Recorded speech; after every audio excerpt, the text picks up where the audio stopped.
যাদেরকে দুনিয়ায় আমি গরিব করেছি, মিসকিন করেছি, অসহায় করেছি, এই মানুষগুলো যখন তোমাদের কাছে চায়, ধনীরা যেন তাদের সম্পদ তাদেরকে দিয়ে দেয়।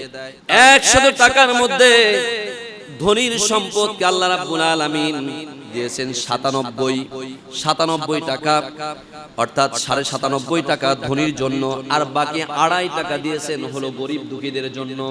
কারণ ইসলামের একটি মানদণ্ড, ইসলামের একটি খুঁটি হলো যাকাত ব্যবস্থা। এই যাকাত ব্যবস্থা আছে বলেই ইসলামের অনেক উপকার এর থেকে সাধিত হচ্ছে। পৃথিবীতে মানুষকে যে মানবিক গুণাবলী মানুষের সামনে মানুষ পেশ করতেছে,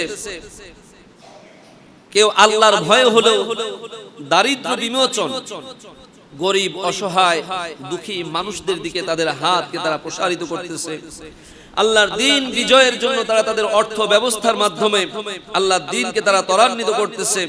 আমার প্রিয় ভাইয়েরা, এই যাকাত হলো যেমন আমি আপনি ঈমান আনার পরে আমার আপনার উপরে নামাজ রোজা যেমন আল্লাহ ফরজ করেছে, তেমনি ভাবে এই যাকাতের অর্থ ব্যবস্থাকেও আল্লাহ রাব্বুল আলামিন ধনীদের উপরে ফরজ করে দিয়েছে।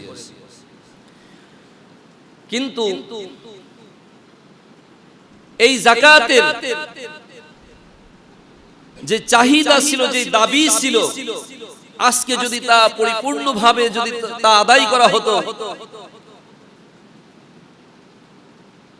একটি অনুসন্ধানে বলা হয়েছে তাহলে বাংলাদেশে আর দরিদ্র মানুষকে খুঁজে পাওয়া যেত না।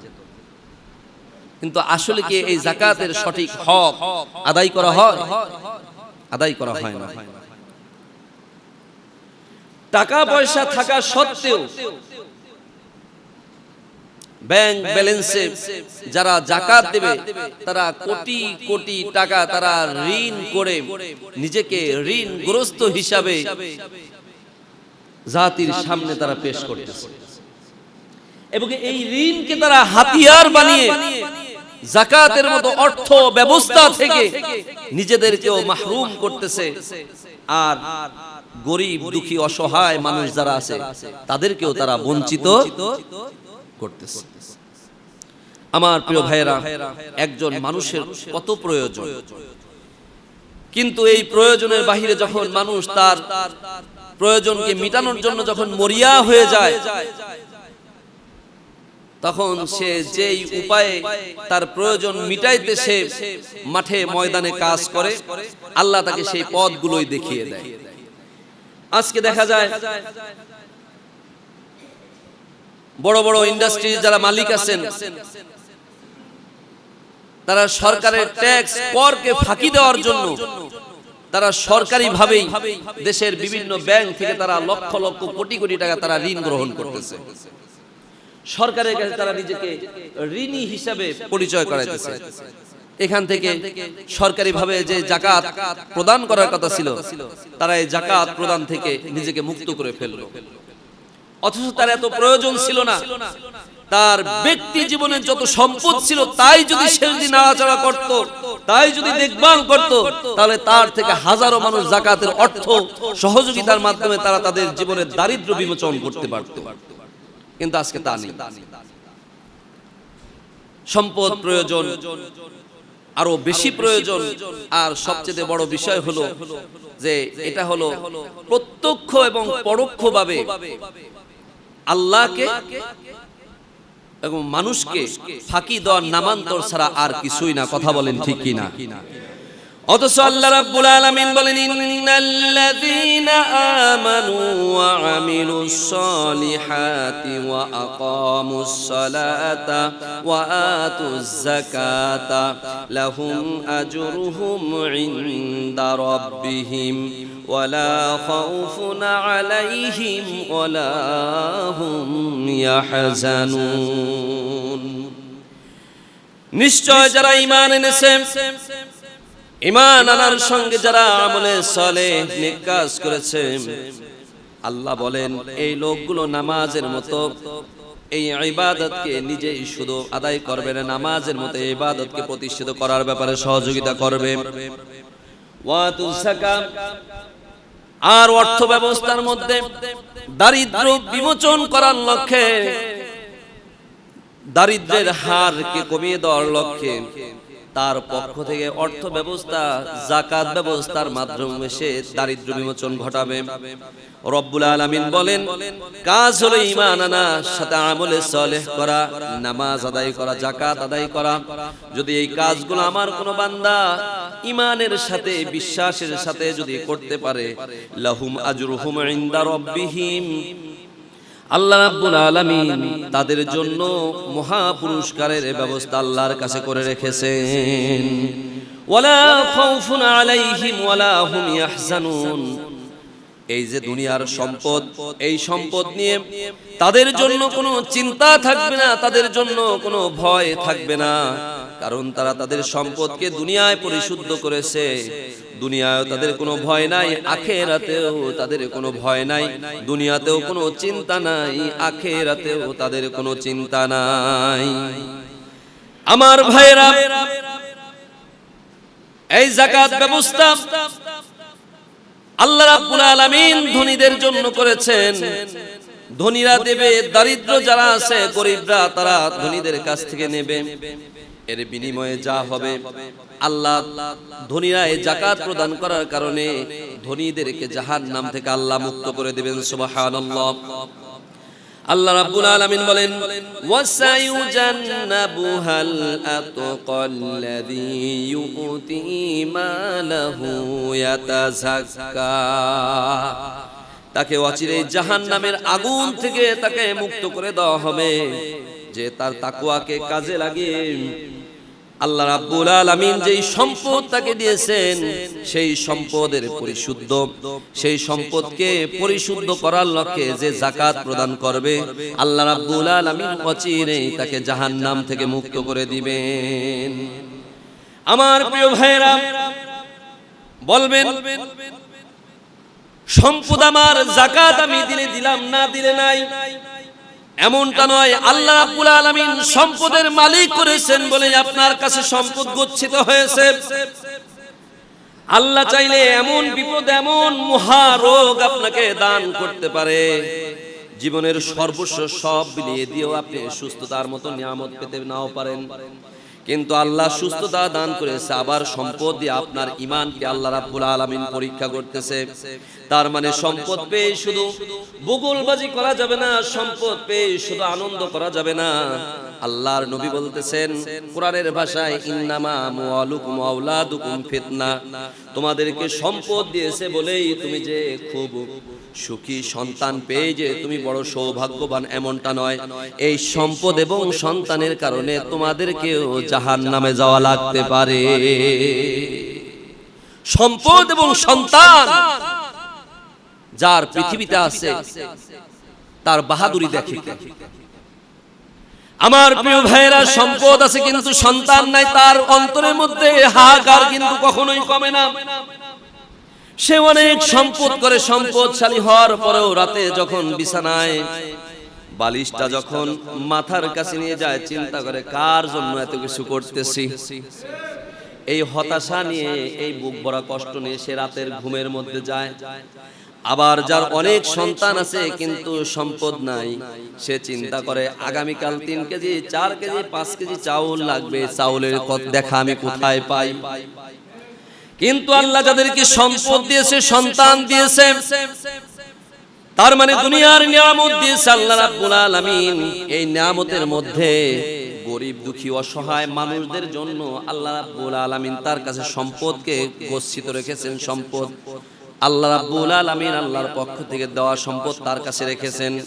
আল্লাহ বলেন, ওয়াল্লাযীনা ফি আমওয়ালিহিম হাক্কুম মা'লুম লিস-সাইলি ওয়াল মাহরুম, যারা সাইল, যারা তোমাদের কাছে চায়, আর যাদেরকে আমি আল্লাহ ওয়াল মাহরুম, যাদেরকে আমি সম্পদ থেকে বঞ্চিত করেছি, যাদেরকে দুনিয়া আমি গরিব করেছি, মিসকিন করেছি, অসহায় করেছি, এই মানুষগুলো যখন তোমাদের কাছে চায় ধনীরা যেন তাদের সম্পদ তাদেরকে দিয়ে দেয়, তার মানে অসহায় গরিব মিসকিন এতিম তারা যখন গিয়ে ধনীদের কাছে হাত পাতবে, অবশ্যই ধনীরা তাদেরকে ধমক দেবে না, ধনীরা তাদেরকে ফিরিয়ে দেবে না, অবশ্যই ধনীরা তাদেরকে সম্পদ দিতে আল্লাহর দৃষ্টিতে বাধ্য।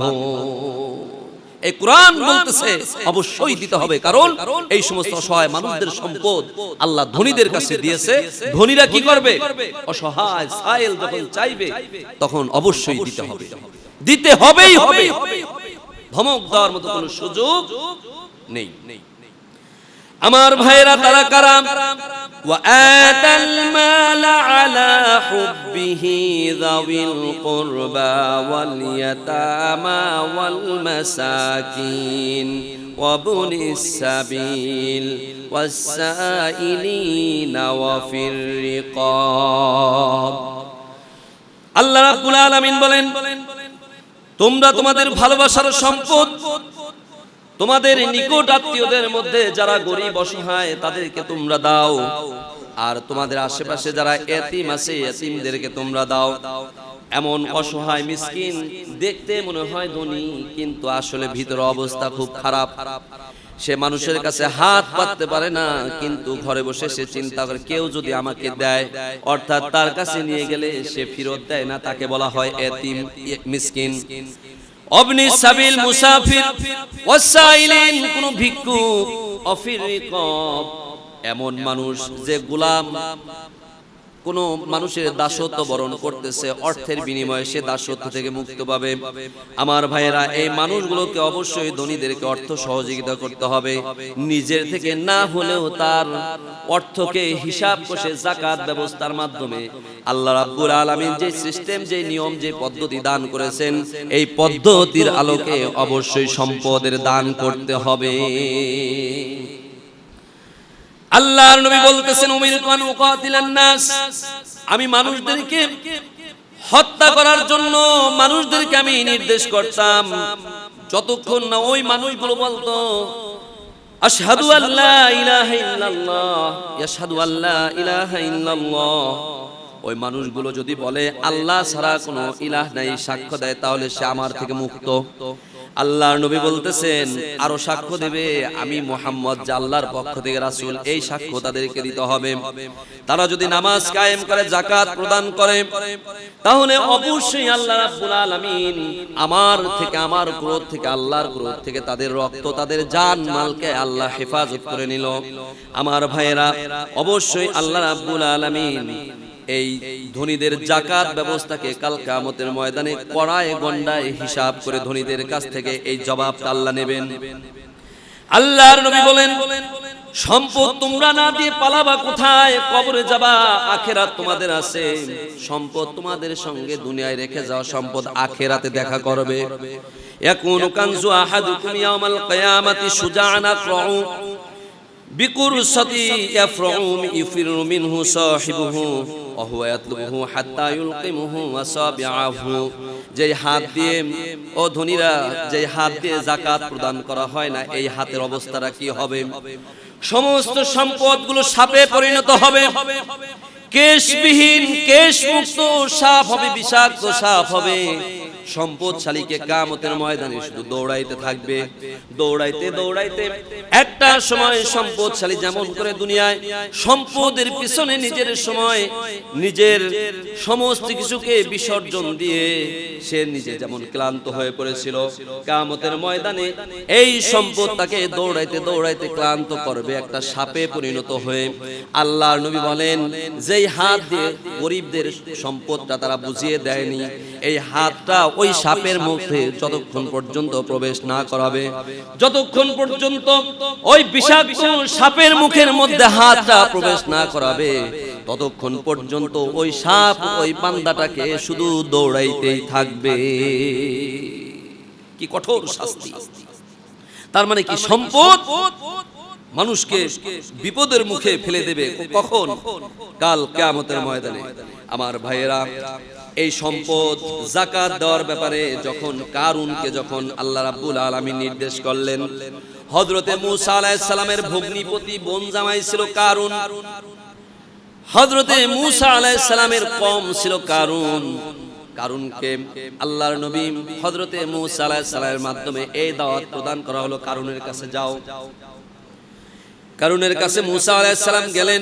কারুনের পরিচয় আল্লাহ রাব্বুল আলামিন সূরা কসসের মধ্যে তুলে ধরলেন, ইন্না কারুনা কানা মিন কওমি মূসা। নিশ্চয় কারুন ছিল মূসা আলাইহিস সালামের কওমের একজন লোক। এই কারুনের অবস্থাটা কেমন ছিল একটু খেয়াল করে শুনি। ফাবাকা আলাইহি ওয়া আতাইনাহু মিনাল কুনুজি মা ইন্না মাফাতিহাহু লাতানু বিল উসবাতি উলিল কুওয়া। আল্লাহ রাব্বুল আলামিন বলেন, কারুনকে আমার পক্ষ থেকে সম্পদ দেওয়া হয়েছিল, যেই সম্পদের কারণে কারুনের মধ্যে কোনো নমনীয়তা ছিল না। সম্পদের কারণে কারুনের মধ্যে ছিল খুবই বাড়াবাড়ি উগ্রতা। কারুনের মধ্যে ছিল মানুষকে হ্যায় প্রতিপন্ন করা, এমন স্বভাব ছিল কারুনের মধ্যে। আল্লাহ বলতেছেন এর কারণ কিছু না, শুধুমাত্র এর কারণ হলো আমি আমার পক্ষ থেকে কারুনকে আমি সম্পদশালী করেছিলাম। তার মানে সম্পদশালী হওয়ার কারণে কারুন অসহায় মানুষদের উপরে বাড়াবাড়ি করেছিল। সে মানুষের সামনে নিজেকে দাম্ভিক পরিচয় দিয়েছিল, সে মানুষের সামনে নিজেকে অহংকারীর পরিচয় দিয়েছিল। আল্লাহ বলেন তার সম্পদের গচ্ছিত রাখার জন্য যেই চাবিগুলো ছিল, ইন্না মাফাতিহাহু, যেই চাবিগুলো ছিল লাতানু বিল উসবাতি উলিল কুওয়া, এই চাবিগুলো দেখভাল করার জন্য একদল শক্তিশালী লোকের প্রয়োজন হতো। কত সম্পদ ছিল, একদল শক্তিশালী লোক এই চাবিগুলোকেই শুধু সংরক্ষণ করার জন্য তাদেরকে দায়িত্বে সদা সর্বদা নিয়োজিত থাকতে হতো। কত সম্পদ আল্লাহ কারুনকে দিয়েছিলেন। আল্লাহ রাব্বুল আলামিন বলেন, ইয ক্বালা লাহু কওমুহু লা তাফরা ইন্নাল্লাহা লা ইউহিব্বুল ফারিহুন। যখন ওই কওমের লোকের আগে কারুনের কাছে কোনো সম্পদ চাইতো, কারুন তাদেরকে ধমক দিত, কারুন তাদের উপরে অত্যাচার করত, নির্যাতন করত। ওই কওমের লোকেরা বলল, কারুন লা তাফরাহ, দম্ভ করো না, অহংকার করো না, সম্পদ আল্লাহ তোমাকে দিয়েছে এই নিয়ে তুমি গর্ব করো না, বাড়াবাড়ি করো না। কারণ ইন্নাল্লাহা লা ইউহিব্বুল মুফসিদিন, ইন্নাল্লাহা লা ইউহিব্বুল ফারিহিন। আল্লাহ তোমাকে যে সম্পদ দিয়েছে এই সম্পদ নিয়ে তুমি যদি অহংকার করো, অবশ্যই আল্লাহ তোমাকে ভালোবাসবেন না। আবতাগি ফীমা আতাকাল্লাহু দারুল আখিরাহ, আল্লাহ রাব্বুল আলামিন বলেন, অথচ এই সম্পদ আমি কারুনকে দিয়েছিলাম, আমার উদ্দেশ্য ছিল এই সম্পদের বিনিময়ে কারুন আমার আখিরাতের জিন্দেগি, আখিরাতের বাড়িকে সজ্জিত করার ব্যাপারে সে তৎপর থাকবে। কিন্তু ওয়ালা ইয়াসানু, কিন্তু কারুন ওয়ালা তানসা নাসিবাকা মিনাদ দুনিয়া ওয়াহসিন কামা আহসানাল্লাহু ইলাইকা ওয়ালা তাবগিল ফাসাদা ফিল আরদি ইন্নাল্লাহা লা ইউহিব্বুল মুফসিদিন। আমি কারুনকে বলেছিলাম, তোমাকে যেই সম্পদ দেওয়া হয়েছে এই সম্পদ দিয়ে তুমি আখিরাতকে অন্বেষণ করো, কিন্তু তোমাকে দুনিয়ার জন্য তোমাকে ওই সম্পদ দেওয়া হয়েছে তা তুমি কিন্তু ভুলে যেও না। তার মানে ধনীর সম্পদের মধ্যে 100 টাকা, 100 টাকার মধ্যে ধনীর সম্পদকে আল্লাহ রাব্বুল আলামিন দিয়েছেন 97 টাকা, অর্থাৎ 97.5 টাকা ধনীর জন্য, আর বাকি 2.5 টাকা দিয়েছেন হলো গরিব দুঃখীদের জন্য। কারুনকে এটাই বলা হলো, কারণ অবতাগি ফীমা আতাকাল্লাহু দারুল আখিরাহ, 2.5 টাকা দিয়ে তুমি আখিরাতকে তুমি গচ্ছিত করো, আখিরাতের বাড়িকে তুমি সজ্জিত করো, আখিরাতের ঘর। আর ওয়ালা তানসা নাসিবাকা মিনাদ দুনিয়া, এই যে শতকরা তোমাকে 97.5 টাকা দেওয়া হলো, এটা তোমার দুনিয়ার জন্য। আমার প্রিয় ভাইরা, কিন্তু কারণ তা চিন্তা করলো না। কারুনকে বলা হলো ওয়াহসিন কামা আহসানাল্লাহু ইলাইকা, তুমি আল্লাহর সঙ্গে ওইভাবেই সদাচরণ করো যেমন করে আল্লাহ তোমাকে সম্পদ দিয়ে আল্লাহ তোমার সঙ্গে সদাচরণ করেছে। যদি তুমি বাড়াবাড়ি করো, ইন্নাল্লাহা লা ইউহিব্বুল মুফসিদিন, অবশ্যই আল্লাহ কোনো ফাসাদকারীকে ভালোবাসেন না। ক্বালা ইন্নামা উতিতুহু আলা ইলমিন ইনদি, তখন কারুন বলল, এই সম্পদ তো আমি আমার এলেম দিয়ে, আমার বিদ্যা বুদ্ধি, আমার যোগ্যতা বলে আমি অর্জন করেছি, এই সম্পদ আমি কাউকে দেব না। আওলাম ইয়ালাম আন্নাল্লাহা ক্বাদ আহলাকা মিন ক্বাবলিহি মিনাল কুরুন, আল্লাহ বলেন কারুন এই যে তুমি যে বলতেছো তোমাকে তোমার ইলম দিয়ে তোমার বিদ্যা বুদ্ধি দিয়ে তুমি সম্পদ অর্জন করেছো, অথচ এই সম্পদের কারণে তোমার পূর্বে অনেক জাতি ধ্বংস হয়েছে, তোমার পূর্বে অনেক শক্তিশালী অনেক সম্পদশালী জাতিকে ধ্বংস করা হয়েছে। আমার প্রিয় ভাইরা, এইভাবে কারুনকে বলা হলো ওয়ালা তাবগিল ফাসাদা ফিল আরদ, খবরদার এই সম্পদ নিয়ে জমিনের মধ্যে ফিতনা ফাসাদ তুমি সৃষ্টি করো না। আমার প্রিয় ভাইরা, কিন্তু কারুন বারংবার করতে লাগলো। কেমন ফিতনা ফাসাদ করেছে একটু আমরা উদাহরণ থেকে আমরা শুনি। হযরতে মূসা আলাইহিস সালাম যখন গিয়ে কারুনকে বলল সম্পদ তোমাকে দিতেই হবে, কারুন চিন্তা করলো মূসা আমার সম্পদের দিকে হাত বাড়িয়েছে, মূসাকে যে কোনোই হোক শিক্ষা দিতে হবে। ওই সময়ের বাজারের শ্রেষ্ঠ বেশ্যা, সেই বেশ্যাকে কারুনের অর্থ বলে ভাড়া করা হলো। বলা হলো তুমি কাল আমি একটি জনসমাবেশ ডাকবো, ওই জনসমাবেশের ভিতরে গিয়ে মূসা যখন ভাষণ দেবে তুমি তখন গিয়ে মূসাকে দোষী বলবা। বলা হলো কি দোষী বলবো? বলতে তুমি গিয়ে বলবা মূসা তোমার ঘরে বারংবার আসা যাওয়া করে, বলুন না নাউযুবিল্লাহ, শুধুমাত্র যাকাতের টাকা দাবি করার কারণে, আল্লাহর হুকুমকে বাস্তবায়ন করার জন্য তাগিদ দেওয়ার কারণে মূসা আলাইহিস সালামের উপরে অপবাদ দেওয়া হলো। পরের দিন হযরতে মূসা আলাইহিস সালাম বক্তব্য পেশ করতেছেন, এমন সময় ওই নর্তকীকে নেওয়া হলো, ওই বেশ্যা মহিলাকে নেওয়া হলো হযরতে মূসা আলাইহিস সালামের সামনে। ভাড়া করা মহিলা টাকার বিনিময়ে রাজি হয়েছে। হযরতে মূসা আলাইহিস সালাম যে ময়দানে যে মাঠে ভাষণ দিতেছিলেন, যখন কারুন বলল তুমি তোমার বক্তব্য পেশ করো, তখন আল্লাহ রাব্বুল আলামিন ওই মহিলার বিবেকের মধ্যে কথাগুলোকে এমন ভাবে সাজিয়ে দিলেন, ওই মহিলা বারবার বলতে লাগলো কারুন আমার ঘরে বারবার আসে, কারুন আমার সঙ্গে অবৈধ সম্পর্ক করে, আমি আল্লাহর নবী মূসাকে আমি চিনি না, আল্লাহর নবী মূসাকে আমি কোনোদিন জানি না, আল্লাহর নবী মূসাকে আমি কোনোদিন দেখি নাই, মূসার ব্যাপারে আমাকে অপবাদ দিতে বলেছে, আমি মূসা আলাইহিস সালামের ব্যাপারে আমি অপবাদ দিতে পারবো না, বরং সে যেই মূসাকে আমি কোনোদিন দেখি নাই সেই মূসা এবং মূসার রবের উপরে আজকে আমি ঈমান গ্রহণ করলাম। আমার ভাইরা, আল্লাহ রাব্বুল আলামিন বললেন মূসা তোমার উপরে যেই অপবাদ দিয়েছে কারুন, আমি আল্লাহর সহ্য করতে পারতেছি না, তুমি এই ব্যাপারে কি চাও? আল্লাহ রাব্বুল আলামিন বলতেছেন মূসা তুমি কি চাও? আল্লাহ রাব্বুল আলামিনের চাওয়া অনুযায়ী মূসা আলাইহিস সালাম বললেন আল্লাহ আপনি যা চান আমিও তা চাই। আল্লাহ রাব্বুল আলামিন কারুনের সম্পদের যাকাত না দেওয়ার কারণে সম্পদ সহজে শাস্তি দিলেন, এই অবাধ্যতা করার কারণে যে শাস্তি দিলেন কোরআনে আয়াত দিয়ে আল্লাহ বলেন ফাখাসাফনা বিহিল আরদা ফামা কানা লাহু মিন ফিআতি ইয়ানসুরুনাহু মিন দুনিল্লাহ ওয়া মা কানা মিনাল মুনতাসিরিন। কি শাস্তি? সমস্ত সম্পদ সহ কারুন তার সম্পদগুলো নিয়ে শুধু মাটির দিকে শুধু দাবতে শুরু করলো।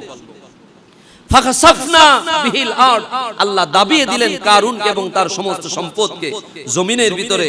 আর ওই সময় কারুন অনেক চিৎকার করে বলেছিল মূসা তোমার আল্লাহকে থামতে বলো, তোমার আল্লাহকে থামতে বলো, আর কে আছো আমাকে সাহায্য করো, আমি সমস্ত সম্পদ তোমাদেরকে দিয়ে দেব, সমস্ত সম্পদ আজকে তোমাদের হাতে আমি বিলিয়ে দেব।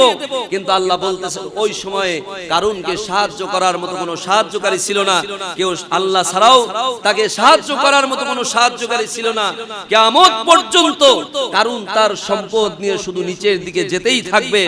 আর কারুন এই সম্পদের যাকাত সঠিকভাবে না দেওয়ার কারণে এই আত্মচিৎকার কিয়ামত পর্যন্ত কারুনকে দিতেই হবে। এটাই হলো কোরআনের দলিল।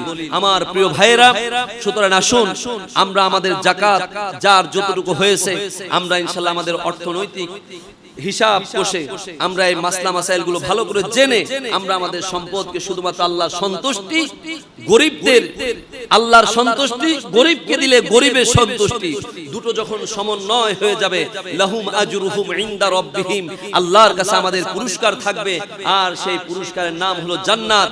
আর সবচাইতে বড় পুরস্কার হলো আমার আপনার মৃত্যুর সময়ে কোনো চিন্তা থাকবে না, আখিরাতেও কোনো চিন্তা থাকবে না।